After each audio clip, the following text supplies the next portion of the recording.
Convidamos para a nossa primeira palestra, conferência nossa da noite, o professor e doutor em Sociologia da UNB, que ele estuda ações afirmativas de direitos humanos, o professor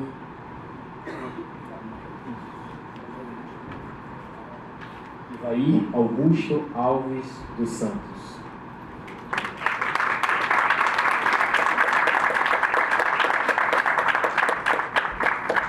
Boa noite, senhoras, boa noite, senhores.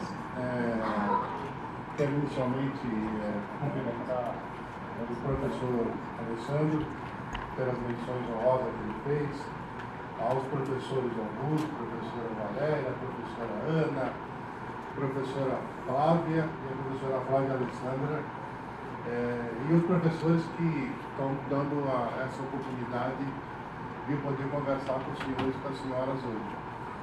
Me sinto profundamente honrado com essa distinção de fazer a abertura desse seminário e, ao mesmo tempo, me sinto bastante preocupado depois da excelente mesa de abertura, porque quando você está distante, você fica imaginando o espaço, as pessoas, quem vai estar, qual é o clima, né? Então você vem na universidade, você tem um choque de realidade quando as pessoas começam a escrever historicamente o que está acontecendo e a ocupação e tal. Evidentemente eu repito a minha palestra durante diversas vezes, né? Porque cada vez que alguém falar, eu falo, não, isso aqui já foi, não vou falar mais, isso já falaram e tal, né?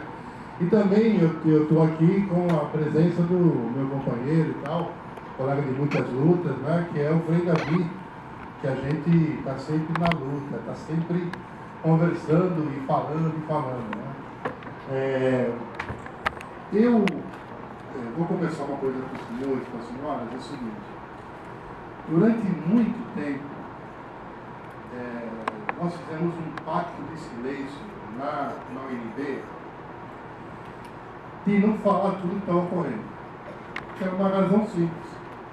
Se a gente contasse tudo que estava ocorrendo, nós podíamos botar em risco o futuro das promoções legislativas. Se a gente fosse começar a falar tudo que aquele problema, nós tínhamos medo de que isso poderia servir de munição para os adversários contra as legislativas.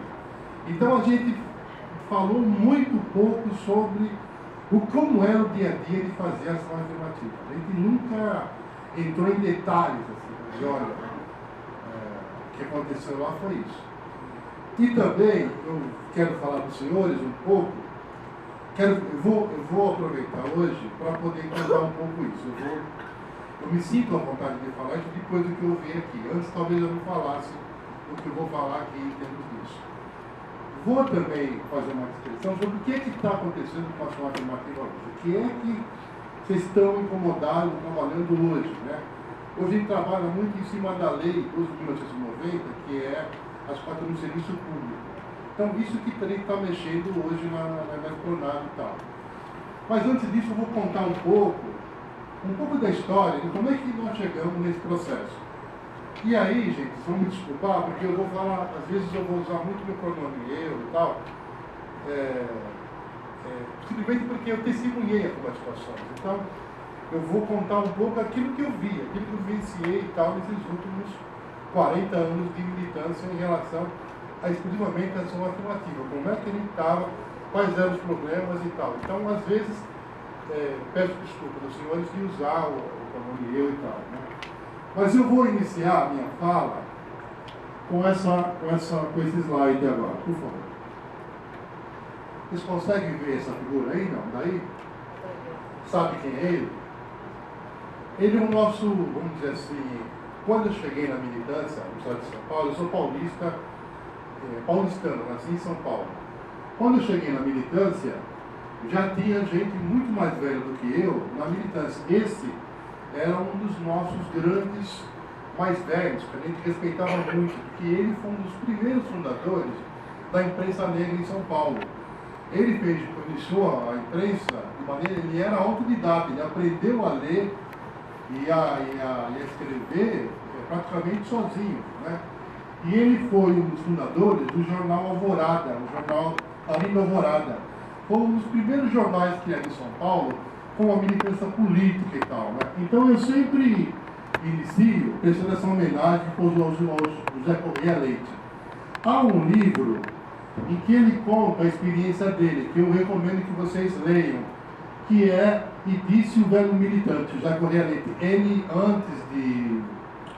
em vida, juntamente com outro escritor dele, chamado Luiz Silva Pucci, eles fizeram um livro de autobiografia e ele conta todo esse processo. É um livro maravilhoso, riquíssimo de informação. Então, para os senhores e para as senhoras, eu recomendo que leiam esse livro, que é um livro básico para nós que estamos lutando, vivendo e trabalhando em questões de combate ao racismo, à discriminação, à história do negro e tal. Esse livro é fundamental na história do negro e do povo brasileiro. Próximo. Essa outra figura é uma figura importante, que também marcou muito o século XX. Ele nasceu em Franca. Franca é uma cidade do interior de São Paulo, mais conhecida como a cidade dos sapatos. Ele nasceu em Franca, em 1914, e durante o século XX inteiro ele dedicou a sua vida à luta contra o racismo. E ele foi uma das pessoas que ajudou a criar esse movimento negro moderno, hoje, que a gente fala muito e tal, que dá a impressão que nós estamos iniciando o processo. Mas ele teve um papel fundamental nesse processo. Ele está aí vestido com uma roupa, porque de teatro, e está aí repetindo uma peça de Shakespeare, porque quando ele se deparou com o problema, ele, na época dele, nos anos 40, não havia negros atuando como ator e tal. Então, ele criou o Teatro Experimental do Negro, foi fundamental nesse sentido. Essa é uma das peças dele e tal, ele está aqui do lado, né? Esse teatro foi criado em 1944. Em 1944, isso no Rio de Janeiro. Para vocês terem uma ideia, estamos vivendo no Estado Novo ainda, né? Em uma ditadura do Getúlio Vargas e tal. Em 45 acaba o Estado Novo. Em 46, há uma convenção do negro. Essa convenção do negro, no final deles, eles fazem uma moção para apresentar para a Constituinte de 1946. Nessa Constituinte de 1946, eu vou ler para os senhores, não sei se vocês conseguem ler, não, né? Que se torne explícita na Constituição de nosso país a referência à origem étnica do povo brasileiro, constituindo das três raças fundamentais, a indígena, a negra e a branca. Segundo ponto, que se torne matéria de lei, na forma de crime de lesa pátria, o preconceito de cor e raça. Vocês estão vendo que naquela época ainda não se usava a expressão discriminação racial. Então, em 44, você não tinha uma legislação que punia o racismo. E eles, em 46, estavam propondo isso para a Constituinte de 46. Terceiro ponto, que se torne matéria de lei penal crime praticado nas bases do preceito acima, tanto nas empresas de caráter particular, como nas sociedades civis, nas instituições de ordem pública Em particular, olha o quarto ponto. Enquanto não for tornado gratuito o ensino em todos os graus, sejam admitidos brasileiros, negros, como pensionistas do Estado, em todos os estabelecimentos particulares e oficiais de ensino, secundário e superior do país, inclusive os estabelecimentos militares. Ou seja, estava propondo que o Estado assumisse a educação do negro em todos os níveis, inclusive os estabelecimentos militares. Você está propondo um programa de ação afirmativa com outros nomes, e taxas de tanto federais como estaduais e municipais de todos os brasileiros que desejarem estabelecer-se com qualquer ramo comercial, industrial e agrícola, com capital não superior a 20 mil cruzeiros antigos. Então, nessa convenção que foi feita, reunindo vários negros em vários estados, estou falando de 46, eles fizeram um manifesto. Esse manifesto foi levado para um deputado, o deputado Hamilton Almeida. Esse deputado apresentou essas propostas e as propostas foram rejeitadas porque, com o seguinte argumento: no Brasil não havia racismo. E aqui isso, no argumento dos deputados, era uma importação de preocupações fora do Brasil, mas não no Brasil. No Brasil não havia racismo. Mas o que ficou estabelecido foi que eles lançaram um marco, lançaram uma reflexão, e essa reflexão ganhou corpo, porque depois eles fizeram conferências no Rio de Janeiro, conferências em São Paulo, e fizeram um grande encontro do negro brasileiro, em 1950. Em 50, vocês sabem, há um episódio em que uma bailarina é discriminada e acaba gerando a famosa Lei Afonso Arinos. A Lei Afonso Arinos é fruto um pouco da luta do movimento negro, que começa nos anos 40, e nos anos 50 nós temos a primeira lei, a Lei Afonso Arinos, que foi, vamos dizer assim, proclamada pelo Getúlio Vargas, já no regime democrático. Essa revista é de outubro de 67. Essa revista nós temos aqui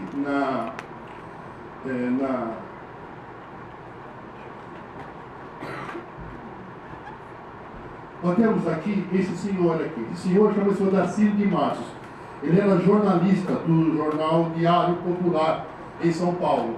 Eles fizeram o seguinte: eles fizeram várias simulações da situação do negro, do casal negro e do casal negro e branco, em diferentes situações. Eles iam para o hotel, um casal negro chegava lá, não tem vaga para você. Aí o branco, tem vaga para você. Aí pegar o táxi não parava. Parava para os brancos e não parava para os negros. Ele simulou, por exemplo, vocês conhecem São Paulo? Quem conhece São Paulo aqui? São Paulo tem um viaduto de chá, muito movimentado. Então ele simulou ficar parado lá, fingindo que estava passando mal. E alguém ficava observando a reação das pessoas. As pessoas diziam: ele deve ser um bêbado, deve ser não sei o que e tal. E quando era um branco, todo mundo ia ver que está passando mal, com uma pressão e tal. Então, e essa revista, Realidade, retratou isso, no Brasil e nos Estados Unidos. Foi um arrasa-quarteirão em termos de formação de consciência da população negra do país inteiro. As pessoas tiveram noção de como duro era o racismo no Brasil, né? Numa revista de grande tiragem. O Jornal do Brasil, numa das últimas revistas do SEBRAP, há um artigo do nosso amigo Antônio Sérgio. Ele resgata um pouco um debate que ocorreu em 68 no Jornal do Brasil, que era o seguinte: começou a se discutir no Ministério do Trabalho, algumas agências do Ministério, se nós deveríamos discutir ter programa de ação afirmativa ou não. Ou seja, no regime militar. Ou seja, era um problema, ou seja, havia de fato racismo. Como tratar esse problema? Era um problema que estava. 68, gente, era a época do Black Beautiful. Então, nós bebíamos na fonte de todas as manifestações americanas, Martin Luther King. Essa questão incomodava o regime militar. E a ação afirmativa entrou na pauta. Eu recomendo esse artigo do Antônio Sérgio da Revista SEBRAP, que é um artigo muito interessante, que registra os primeiros debates de ação afirmativa no regime militar, em 68, que é também interessante. O próximo. Essas duas figuras aí, uma é uma mulher chamada Teresa Santos, uma guerreira, uma mulher fenomenal, ou seja, A mulher, você tem uma ideia, ela era teatróloga, sambista, escritora, ela fazia tudo, a tal ponto que quando a repressão caiu em cima dela, ela fugiu para Angola, ajudou a Revolução Angolana e depois voltou. Essa era a Teresa Santos. Do lado tem o intelectual, chamado Eduardo Oliveira, que foi um dos intelectuais importantes que ajudou inicialmente a discutir com a famosa Escola Paulista como é que o negro se inseria. Nós temos um problema sério nesse sentido. Durante os anos 60, nós tivemos grandes publicações sobre a questão racial. A mais importante é a obra de Florestan Fernandes, a integração do negro na sociedade de classes. E também houve a publicação do Otaviano e a publicação do Henrique Cardoso também, que é a escravidão meridional. Mas o importante é que nesse período dos anos 60, finalzinho dos anos 70, naquela efervescência, com a publicação desses processos, Eduardo de Oliveira, Clóvis Moura, Beatriz do Nascimento e outros intelectuais negros começaram a discutir o seguinte: espera um pouquinho, eu quero ser objeto de estudo ou quero ser sujeito de estudo? Que é uma questão central. Essa questão parece pouco, mas para os negros naquele momento é o seguinte: olha, eu não quero ser só estudar, eu quero estudar também, eu quero escrever a minha história, eu quero ter uma participação maior em relação a isso. Eu quero ser o quê? Protagonista nesse processo. Parece pouco essa história, mas quando eu estava ouvindo a Aguinaldo falar, fica claro, quando você pergunta quem é que criou o movimento negro, quem é que criou a ação afirmativa, dá a impressão que foi um processo a lá Princesa Isabel. Alguém chegou, estendeu a mão para o negro e falou: olha, está aí a afirmativa para você. E não há uma visibilidade do protagonista desse processo, que é o movimento negro. É como se ele fosse invisível do processo. Então você provoca uma transformação tão profunda no sistema de acesso do ensino superior no Brasil, mas quem é o ator que fez isso? Quem é que fez isso? Foi de repente os governantes estenderam a mão para o negro e dizer: ah, tem discriminação, vamos dar sua afirmativa para eles? Você já acha que foi assim? Sinceramente. Eles questionaram para saber quem é que fez esse processo? Foi o movimento negro. E é uma questão fundamental nessa história. Como é que uma ação que começou ali no governo federal conseguiu ganhar o país inteiro? Como é que foi possível fazer isso? E tem mais. Os negros não tinham meios de comunicação. Não tinham televisão, nem os grandes jornais. Pelo contrário, os grandes jornais e a televisão eram contra a ação afirmativa. Recentemente, no seminário lá em Brasília, o professor Maldonado chamou a atenção de uma expressão, ele usou uma expressão que eu vou usar muito aqui: guerra perpétua. Que é o seguinte: quem trabalha com ação afirmativa sabe que você está em guerra permanentemente. Não há descanso, não há um período de paz, entendeu? Que você está ali, fala, vamos respirar. Não, você está sempre em guerra. No passado de um jeito, hoje de outro, mas a guerra é perpétua para quem trabalha com ação afirmativa, porque nós sempre teremos opositores, muitas vezes poderosíssimos, que mexe com a estrutura do poder, quando você mexe com a ação afirmativa. Essa figura que eu estou chamando, Beatriz Nascimento, por exemplo, essa mulher negra, ela foi uma das primeiras mulheres a discutir a questão do quilombo urbano. Ou seja, como é que aqueles morros todos do Rio de Janeiro eram quilombos e deixaram de ser, e passaram a ser favelas e tal. Essa mulher, infelizmente, morreu tragicamente. Morreu defendendo uma outra mulher que estava sendo agredida por um homem. Ela entrou para defender a mulher e o cara acabou tirando nela, assassinando. Nós perdemos essa grande intelectual. Teresa Santos já disse, essa era uma guerreira, uma mulher surpreendente. Próximo, por favor. Esse é um escritor que eu peço para vocês terem atenção. Eu considero vários escritores negros, infelizmente a gente não tem tido a devida atenção a ele. É o Oswaldo Camargo. Ele escreveu O Carro do em 72. Esse livro acabou de ser reeditado. Depois nesse ano, agora 2016, ele foi editado novamente e tal. Esse livro, se vocês perceberem aqui, a foto dele, você tem um negro meio gravatado e um negro com Black Power. Então ele registra aqui nesses contos essa passagem do movimento negro, que deixa de ser um movimento comportado e passa a ser um movimento que vai para as ruas. Mas que movimento vai para as ruas? Vamos lá, próximo. Esse é uma outra figura importante, um poeta, escritor falecido há pouco tempo, que era, vamos dizer assim, naquelas figuras que ajudou a criar as bases do movimento negro no século XX. Próximo. Esse é um movimento, todos vocês conhecem, é o ato na escadaria do Teatro Municipal, onde jovens vão para a rua para denunciar o racismo e denunciar a violência policial. Né? E foi em 78. Próximo, por favor. Esse foi o Hamilton Barbosa. Foi um dos líderes, juntamente com o Eduardo Oliveira, um dos líderes desse movimento. Ele é um militante, começou a estudar economia e tal, e liderou esse processo. Outro.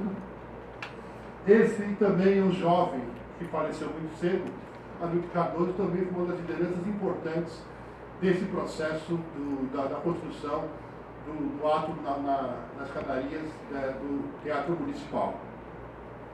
Lélia Gonzalez foi também do MLU, ajudou muito, não só do ponto de vista da organização, mas também do ponto de vista intelectual. Ela acabou há várias publicações dela, onde ela começa a questionar aquilo que eu disse antes, protagonismo. Nós queremos escrever, nós queremos falar e contar a nossa própria história. E esse é o Clóvis Moura. Clóvis Moura é um intelectual importante, ele foi filiado do Partido Comunista, foi deputado estadual aqui pela Bahia, acabou sendo cassado e mudou para o estado de São Paulo. Ele publicou um livro, que é esse livro que vocês estão vendo aqui, que infelizmente não dá para ver. Esse livro aqui é chamado de Rebeliões na Senzala. Essa aqui foi a primeira edição deles. Foi a edição zumbi. Eles praticamente cotizaram entre eles para poder fazer essa publicação. Esse livro registrou de maneira sistemática que os episódios de Quilombo não eram algo isolados, eram algo que permeava a sociedade brasileira no século XVI para cá, já havia quilombos. E ele começou a registrar isso. Ele era comunista e apresentou essa tese no partido. O partido rejeitou, falou que isso era ilusão. Tanto é que ele não bancava a edição dele. E eles bancaram esse livro. Esse livro hoje é um clássico. Né? Hoje já deve estar na décima tiragem, outra edição, ele fez 9 edições. E o Clóvis Moura foi importante nesse processo. Essas pessoas que eu citei até agora é uma amostra de intelectuais que, de alguma forma, tiraram um pouco o caminho de como chegar nesse programa de ação afirmativa. A gente não iniciou do zero. A gente iniciou com base no diálogo desses intelectuais, que, de alguma forma, foram mostrando de diferentes formas, como é que nós deveríamos enfrentar o racismo, do ponto de vista legal, do ponto de vista institucional. Entretanto, gente, em 68, o Brasil foi um dos primeiros países a ratificar uma convenção internacional. Foi a Convenção Internacional de Eliminação das Formas de Discriminação Racial. Essa convenção foi promulgada em 68. Qual é a importância dessa convenção para que nós trabalhamos com ação afirmativa? Porque nos Estados partes, eu vou ler para vocês, no artigo 2º, os Estados partes tomarão, se as circunstâncias exigirem, no campo social, econômico, cultural e outros, as medidas especiais e concretas para assegurar, como convier, o desenvolvimento ou a proteção de certos grupos raciais. Ou seja, ele está dizendo o seguinte: o Brasil foi signatário, não foi? Então ele tinha que realizar medidas especiais. O que eram medidas especiais? Ações afirmativas. Então, desde 68, o Brasil poderia e deveria implementar ações afirmativas. Havia base legal para isso. Uma vez que o Estado do Parque assumir, tem que implementar. Então, em 68 foi feito isso. Bom, esse argumento serviu de base para nossas primeiras conversas sobre a questão legal. O primeiro problema que nós tivemos, quando a gente começou a discutir a ação afirmativa no governo federal, vocês imaginam que era o seguinte: é inconstitucional. Vocês não têm base legal para poder fazer isso. Todos nós somos iguais perante a lei, papai e tal. É inconstitucional. Então essa era a primeira base e tal. O primeiro argumento que nós usamos foi essa convenção. A convenção obrigava o Brasil, que era que ratificou a convenção, a implementar o programa de ações afirmativas. Mas quais eram essas ações afirmativas que começaram a ser implementadas já nos anos 80? Não sei se vocês sabem, muitos de vocês sabem, conhecem, nós temos muitas empresas multinacionais. Essas multinacionais, elas têm uma base, normalmente, nos Estados Unidos. Os Estados Unidos criava diretrizes para que houvesse diversidade na composição dos seus trabalhadores e obrigava que aquilo fosse feito de forma unilateral. Os Estados Unidos fez, a filial tem que fazer também. Então, nos anos 80, começou a se discutir e a implementar programas de diversidade. O que era? Era você diversificar o seu público do trabalho. Foi logo, era uma empresa de calça jeans, era a empresa calça jeans, e eu fui lá conhecer essa empresa. E a empresa, ela definiu, em primeira questão, que as mulheres deveriam ter um aproveitamento maior nos diferentes cargos da empresa. Aí tem tudo bem. Aí eu perguntei, mas os negros? Eu falei assim, os negros também deverão ter esse sentido e tal. E aí eu perguntei, como é que você faz isso? A gente faz de diversas formas. A gente apoia financeiramente. Olha, financeiramente como? Nós pagamos para que as mulheres e os negros façam cursos para que eu possa ocupar cargos de gestão. Aí eu levei um susto, porque até então, para mim, a ação afirmativa era só conversa.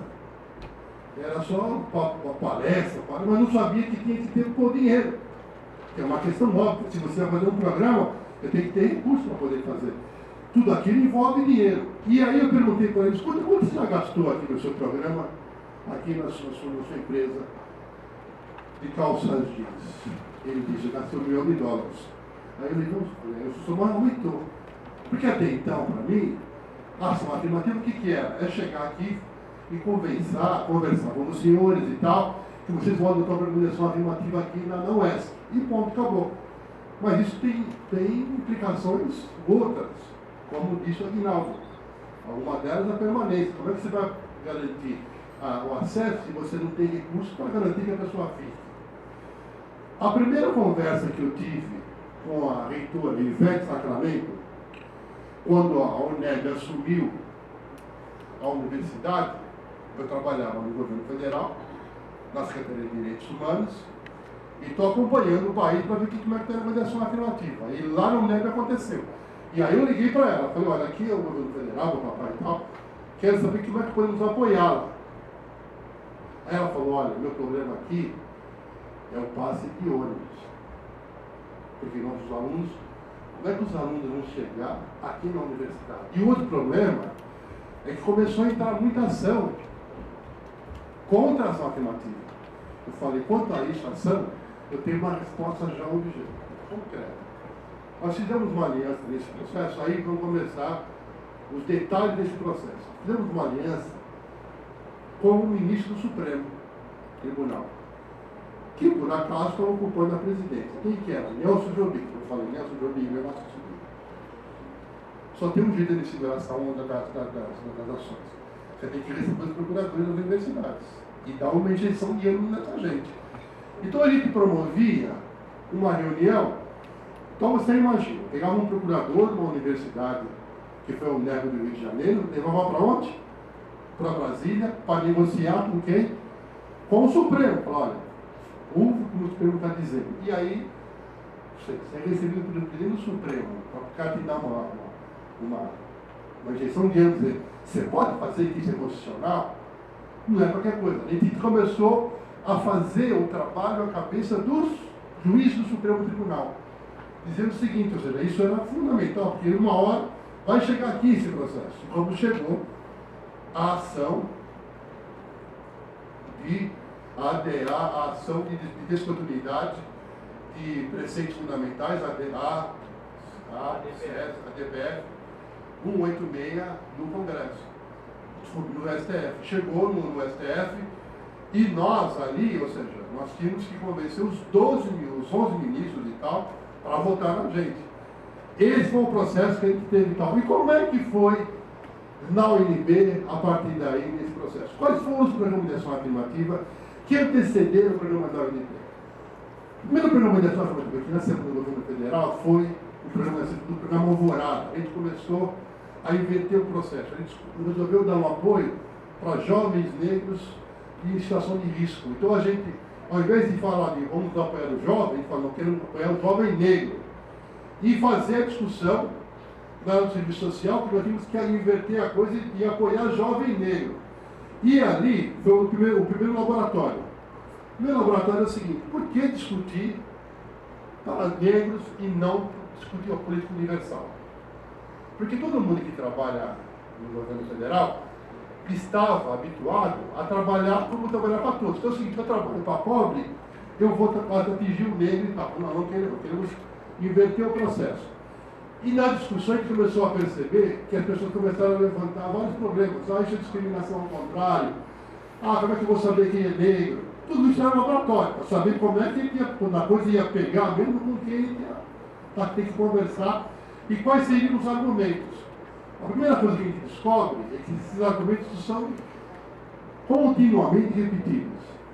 Quando você vai para a luta, para implementar a ação afirmativa, nós temos um problema do ponto de vista da escrita e sobre o sistema de ação afirmativa. Há poucos trabalhos que descrevem como se implementa a ação afirmativa. Você tem um pouco sobre fundamentos, vamos dizer assim, legais, teóricos, mas como você implementa, como é que você faz isso no dia a dia, como você tem que tomar decisão ali como gestor, isso você não tem. Então é preciso que a gente comece a produzir, e aqui a UESC é um campo para você realizar esse processo. Essa foi a primeira questão. O outro programa que nós realizamos foi o programa Bolsas para a Carreira Diplomática. O que era isso? Nós começamos a denunciar, nós que o movimento negro denunciando, que Itamaraty era o lugar mais branco da esplanada, ou seja, você não tinha diplomatas negros. Como é que você inverte isso? Aí, isso levou quase 7 anos de conversa. Como assim? A primeira ação que ele conseguiu convencer o Itamaraty foi no cartaz. O cartaz que eles faziam era um cartaz que só tinha brancos. Então eu falo, como é que você pode fazer um cartaz quando o negro não se vê lá? Então não tem jeito, você tem que... E aí eles toparam. E aí passaram de começaram a colocar mulher negra e tal. A primeira ação foi no cartaz. Depois, no envolvimento que nós tivemos na preparação das conferências regional e mundial contra o racismo que estavam se realizando. A primeira conferência foi no Chile, em 2000, e a conferência mundial contra o racismo foi em Durban, em 2001. Essas conferências, elas foram importantes porque o Itamaraty teve que dialogar com o movimento social. Ao dialogar, eles começaram a incorporar a discussão de ação afirmativa também, que era uma coisa fundamental. E do racismo, como é que o racismo... E o curioso é o seguinte, o que convenceu o Itamaraty a dizer que tinha racismo? Por incrível que pareça, foi um quadro do IPEA, onde ele mostrava duas curvas. É uma curva que todo mundo conhece, que é a curva que acompanha, ao longo dos anos, os negros e os brancos em termos de escolaridade. São duas curvas em paralelo. Então, quando você examina a escolaridade tanto dos negros e dos brancos, você começa a notar que, embora os negros estão aumentando de escolaridade, os brancos também. Mas são duas curvas que nunca vão se encontrar. São duas curvas em paralelos. Quem conhece matemática, a única forma de você fazer essas duas curvas se encontrarem quando você mudar o grau de uma delas. Isso implica o quê? Que você tem que fazer algum gesto de financeiro ou de programa para que uma daqueles grupos sociais faça isso. E foi isso que fez com que uma parte dos diplomatas começaram a entender que era preciso fazer muito mais do que botar negros em cartaz. É preciso fazer um investimento em relação a isso. E aí fez o primeiro investimento. O primeiro investimento foi o seguinte: dar uma bolsa de cerca de R$2.000, de 25 mil reais, para cada aluno que nós selecionássemos para se preparar para a carreira diplomática. Não sei se você sabe, mas a carreira diplomática é uma carreira muito disputada. E os cursos são muito caros. Em média são 2.000, era 2.000 na época, hoje são 3, 4, 5 mil reais para você preparar um aluno nesse sentido. Então, se fizer uma seleção, nessa seleção nós injetamos dinheiro para cada um desses indivíduos. A primeira questão, que eu volto de novo à questão: como é que você faz isso? Como é que você seleciona quem vai fazer parte desse processo ou não? Como é que vocês fariam para selecionar negros para receber bolsas para a carreira diplomática? O que vocês fariam se vocês fossem gestor? Você tem que ter um dinheiro para preparar esse indivíduo. Como é que se seleciona esses indivíduos? Alguém sugere uma saída? Como é que eu faço para fazer isso? Como é que eu faço para selecionar jovens para receber dinheiro? Faço uma prova? Quem aparecer lá como negro faz a prova dos melhores, eu coloco para dentro? É isso? Como é que eu faço, gente? Me ajuda, vocês são gestores agora. Vocês têm que dar 25 mil reais para cada pessoa se preparar durante 10 meses para fazer o concurso. Como é que eu seleciono esse pessoal? Entrevista? Uma entrevista? Faço uma prova? Separo aqueles de escola pública e de escola privada? O que eu faço, gente? Separo por verde? O que eu faço? Vou fazer as escuras? Faço uma prova e os melhores negros que tiveram alto negros estão dentro? Isso está certo esse caminho? Como eu faço, gente, para garantir que esse dinheiro vai ser bem executado? Eu monto uma comissão de acompanhamento ou não? Quem vai acompanhar essa gente? Como é que eles vão comprar os livros para poder estudar? Quem acompanha esse pessoal? Vocês estão vendo as pessoas que aparecem? A princípio, isso foi a... E aí, a primeira lição que vocês têm que aprender que o modelo de ação afirmativa que o Brasil implementou não é americano, é brasileiro. Por que é brasileiro? Porque você tem que fazer na prática. Você não tinha outro modelo para ficar dentro, você tinha que fazer ali. Você tinha que discutir aquilo ali.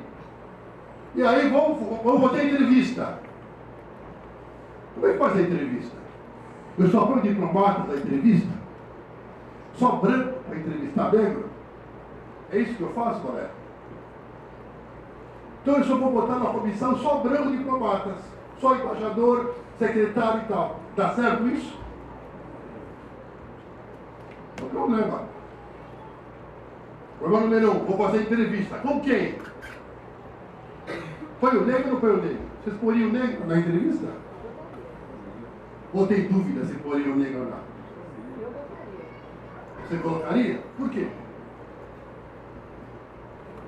Ué, se não é diplomata, você vai trocar o outro que vai ser diplomata. Vocês entenderam como é que é? Uma coisa, sua população afirmativa. Vai fazer. Vai fazer o dia a dia. Para que você tenha embasamento. Porque é o seguinte, se você monta uma comissão de amigos, alguém entra numa ação na justiça e anula o concurso. Você tem que pensar em tudo. Evidentemente, o que nós dissemos? O que a experiência da militância diz? Tem que ter militante. Ué, estudou. A vida inteira fui militante, na hora de colocar, vou colocar outra. Tem que ter militante. Colocamos ativistas negros e colocamos um diplomata, eram 4. Tinha 3 negros e um branco. Ué, quem vai avaliar são os negros. Mas aí não podia chamar um diplomata negro? Ah, podia, só que eram tão poucos que cobriu a comissão de não estou precisando cobrir a outra. Não entenderam? Então vocês que estão aqui na UESP, e aí eu quero fazer um parênteses, Alessandro, quando vocês falavam ali, eu olhava para vocês e falava, essa turma é diferente. Vocês têm uma coisa de militância, de envolvimento, que em outros lugares já se perderam. Ou seja, vocês têm uma coisa que vocês não conseguem, quem de fora percebe, vocês estão envolvidos no processo. Não é alguém que está falando sobre ocupação do ponto de vista externo, alguém que está vivenciando a coisa. E aí, quando o Frei Davi subiu para falar, ele deu o recado e falou, olha, aqui tem futuro. Esse recado que ele passou para mim. Essa turma é diferente. Vocês são tão diferentes que vocês vão ter que pensar nisso que eu estou falando para vocês, para os futuros, para a comunicação da Vimadeira, o que vocês vão ter que fazer. O Aguinaldo falou, na comissão para escolher quem era mais pobre, não tinha critério. É só afirmativa, tem que ter critério. Tem que ter critério. Agora você imagina você colocar 25 mil reais para cada pessoa para o cara estudar. 40 pessoas. R$1 milhão. Como é que você faz para selecionar essa pessoa? Como é que você traz essa pessoa para Brasília? Ou você faz por telefone, vai por Skype? Faz por fotografia? Vocês acham que dá para fazer por fotografia? Saber quem é negro e quem não é? Qual o Photoshop? Dá para fazer por fotografia? Não. Mas como é que você vai fazer? O cara está lá em Urema, outro no Rio Grande do Sul. Como é que você vai fazer para saber quem é quem? Tem que trazer o cara. Não tem jeito. Mais dinheiro. Então, gente, cai na real. Ação afirmativa se faz com recurso. Esse negócio de querer fazer média e falar, entra que depois você te garante, não funciona. Eu não sabia, até andar pelo país, quando eu cheguei na Universidade Federal de Alagoas, eu para fazer média, eu falei, não, gente, vamos comer no restaurante lá no Bandejão. Vamos fazer média, vamos lá. Aí o cara falou, não vai fazer isso, né? Por quê? Vamos lá prestigiar a moçada, você vai tirar o almoço de muitas pessoas mais pobres. Como é que é? E todo mundo pode comer aqui? Não pode, véio. Somos mais pobres. Eu falei, quer dizer então que o restaurante só paga uma parcela das pessoas? É. E os mais pobres? Pô, tem que dar. Como é que essa gente vai viver? Aí quando o Aguinaldo me contou, deu a relação aqui, eu falei, pô, de novo também aqui esse problema. O pessoal não consegue nem comer. A ação afirmativa sem comida não é ação afirmativa, é sofrimento. Você traz o indivíduo para cá para ele sofrer, para ele se mostrar que é incompetente. Também sou incompetente, você não conseguiu nem comer e não veio para a universidade. Você é pobre, você não pode ficar aqui. Você tem aquela frustração.